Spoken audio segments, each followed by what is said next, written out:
जय जय शङ्कर हर हर शङ्कर जय जय शङ्कर हर हर शङ्कर जय जय शङ्कर हर हर शङ्कर जय जय शङ्कर हर हर. ஸ்ரீ சங்கர சரிதம் தெய்வத்தின் குரல் 5ஆம் பகுதி. அவரே அளிக்கும் சான்று. மற்றவர்கள் சொல்வதெல்லாம் இருக்கட்டும், அதெல்லாவற்றையும் விட ஆச்சாரியாளே எங்கேயாவது தாம் ஈஸ்வரவதாரம் என்று சொல்லியிருந்தால் அதற்கு ரொம்ப ரொம்ப வேல்யூ அல்லவா? ஆச்சாரியாள் அடக்கமே உருவமாக இருந்தவர். ஆகையால் எத்தனையோ கிரந்தங்கள் செய்திருந்தும் தம்மை பற்றி ஒன்றுமே சொல்லிக் கொள்ளாதவர். மற்றவர்கள் சொல்லியே அவரை பற்றி தெரிந்து கொள்ள வேண்டியிருப்பதால்தான் அவர் பிறந்த காலம், அவர் ஏற்படுத்திய ஸ்தாபனங்கள், அவர் எழுதிய புஸ்தகங்கள், போன ஊர்கள், சந்தித்த மனிதர்கள் ஆகியவற்றை பற்றி பலவாறான அபிப்பிராயங்கள் உண்டாகியிருப்பது.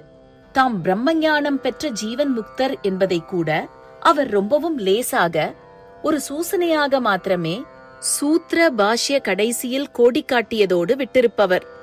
குறிப்பு: ஆச்சாரியர்களின் பிரம்மசூத்ர பாஷ்யம் 4ஆம் பாகம் 1:15 ஸ்லோகம். இவ்விடத்தில் பிரம்ம ஞானம் சித்தித்த பிறகும் ஒருவர் உடலோடு உயிர் வாழ முடியுமா என்னும் விஷயம் விவாதத்தால் தீர்க்கக்கூடிய உண்மையல்ல என்று சொல்லி, உடல் தரித்துள்ள போதே ஒருவர் தாம் பிரம்மஞானம் பெற்றிருப்பதை உள்ளத்தில் நிச்சயமாக உணர்கிறாரெனில் அதை ஆக்ஷேபிக்க பிறரொருவருக்கு எப்படி சாத்தியமாகும் என்று வினவுகிறார். ஞான சித்தியே முக்தி. அதை பெற்ற பின்பும் உடலில் உயிர் வாழ்பவனே ஜீவன் முக்தன் என்பதற்கு ஆச்சாரியாலும் விவாதம் மூலமே பல காரணம் காட்டி, முடிவில் இப்படி சொல்வது தமது சொந்த உதாரணத்தையே அவர் குறிப்பால் உணர்த்துகிறார் என்று ஐயமற தெரிவிக்கிறது. அதனால் அவர் வெளிப்படையாக நான் அவதாரம் என்று சொல்லிக் கொள்வார் என்று எதிர்பார்ப்பதற்கே இல்லை. ஆனாலும் மறைமுகமாக அப்படி அவர் தெரிவிப்பதாக ஒன்று இருக்கிறது. தங்களை அடக்கி வைத்துக் கொண்டிருந்த ஆச்சாரியாள் ராமர் போன்ற அவதாரங்கள்தான் என்றில்லை. நன்றாக பகவத் சக்தியை காட்டிய கிருஷ்ணர் போன்றவர்களும் நரலீலை ருச்சிக்க வேண்டும் என்பதற்காக அவதாரத்துவத்தை சில சமயம் முழுக்க ஒழித்து வைப்பதாகவும், சில சமயம் மறைமுகமாக தெரிவிப்பதாகவும், சில சமயத்தில் மட்டுமே வெளிப்பட பிரகடனம் பண்ணுவதாகவும் பார்க்கிறோம். தான் அவதாரந்தான் என்று காட்ட வேண்டியதாக சில சந்தர்ப்பம் நேரிடும். அப்போதும் கூட அவதார விளையாட்டின் ருச்சி போகப்படாது என்பதால் உடைத்துச் சொல்லாமல் ஜாடை மாடையாக தெரிவித்து குறிப்பால் உணர்த்தி விட்டு விடுவதுண்டு. இப்படியொன்று ஆச்சாரியால் சரித்திரத்தில் நடந்தது.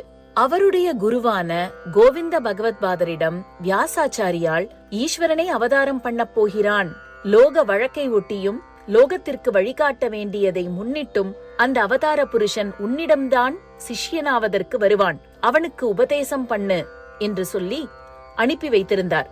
அதன்படியே அப்புறம் பாலசங்கரர் அவரிடம் போனார். இதுதான் ஈஸ்வர அவதாரமா என்று நிச்சயப்படுத்திக் கொள்ள நினைத்து அவர் நீ யார் என்று இவரை கேட்டார். அப்போது அவரிடம் உண்மையை சொல்லித்தானாக வேண்டும் என்பதால் நீ, நான், அவன், அது எல்லாம் பிரம்மம்தானே, இதை தெரிந்து கொண்டு பிரம்மஸ்வரூபமாக இருப்பவனே தாம் என்று ஆச்சாரியால் பதில் சொன்னார். 10 ஸ்லோகங்களாக அந்த பதிலை சொன்னார். தசஸ்லோகி என்று அதற்கு பேர். அதில் ஒவ்வொரு அடியையும் முடிக்கும் போதுதான் தாம் சிவனே என்றும் தெரிவித்துக் கொண்டார். கைலாசத்தில் ஜடாதரனாக கங்காதரனாக ஒரு ரூபத்தில் உள்ள சிவன் என்று உடைத்துச் சொன்னால் அது அழகில்லை, கௌரவமில்லை.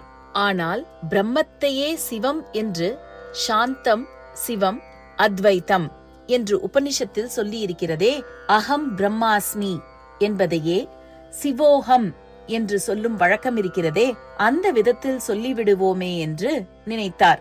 ஒவ்வொரு அடியையும் ததேகோ வசிஷ்ட சிவகேவலோகம் என்று முடித்தார். குறிப்புணர்ந்து கோவிந்த பகவத்பாதாளும் இது வியாசர் சொன்ன ஆசாமிதான் என்று நிச்சயப்படுத்திக் கொண்டு அவதார விளையாட்டு கலகலத்துப் போகாமல் தாம் குரு, அவர் சிஷ்யர் என்கிற பாவங்களை வருவித்துக் கொண்டு உபதேசம் பண்ணினார் என்று கதை போகிறது. நாம் கதையை விட்ட இடத்துக்கு போகலாம். பரமேஸ்வரன் தட்சிணாமூர்த்தியாக இருந்து கொண்டு தர்ம சம்ஸ்தாபனம், அத்வைத்த ஸ்தாபனம் செய்வதற்காக அவதாரம் பண்ணுவதென்று சங்கல்பம் செய்து கொண்டு, ஆனாலும் பத்ததியை அனுசரித்து தேவர்கள் வந்து பிரார்த்தித்துக் கொள்ளட்டும் என்று ஆலமரத்தின் கீழேயே மௌனமாக காத்து கொண்டிருந்தார். முன்னேயே சொன்னேன், 2 பிரார்த்தனைகள் செய்யப்பட்ட பின்னரே அவதாரம் நிகழ்வதாக ஒரு பத்ததி என்று. ஒன்று, தேவர்கள் சுவாமியை அவரிருக்கும் திவ்யலோகத்திலிருந்து பூலோகத்துக்கு புறப்பாடு செய்வதற்காக செய்யும் பிரார்த்தனை. இன்னொன்று, பூலோகத்தில் அவரை அவதார புத்திரனாக வரவேற்பதற்காக தகுந்த யோகியதாம்சங்கள் உள்ள ஒரு சதிபதி பண்ணுகிற பிரார்த்தனை என்று சொன்னேன். நம் ஊரிலே வெள்ளம், பஞ்சம், இப்படி ஏதோ ஒரு உட்பாதம். தலைநகரில் உள்ள ராஜாங்க தலைவருக்கு தன்னாலேயே இதற்கான நிவாரணம் தர வேண்டும் என்ற கடமையும் கவலையும் இருக்கும். ஆனாலும் நம்மூர் கவர்னரோ மந்திரியோ ரிப்போர்ட் கொடுத்த அப்புறம்தான் அவர் ஆக்ஷன் எடுப்பது என்று பத்ததி இருக்கிறதோ இல்லையோ, இப்படித்தான் பூலோகத்தில் ஏற்படும் அதர்ம உத்பாதம் பற்றி தேவர்கள் ரிப்போர்ட் கொடுத்த அப்புறமே சுவாமி சரி செய்வதற்காக அவதரிப்பது.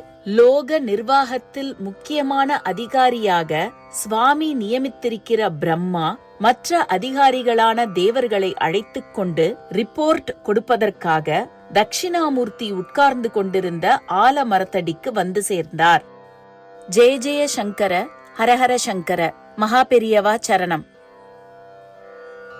जय जय शंकर हर हर शंकर, जय जय शंकर हर हर शंकर, जय जय शंकर.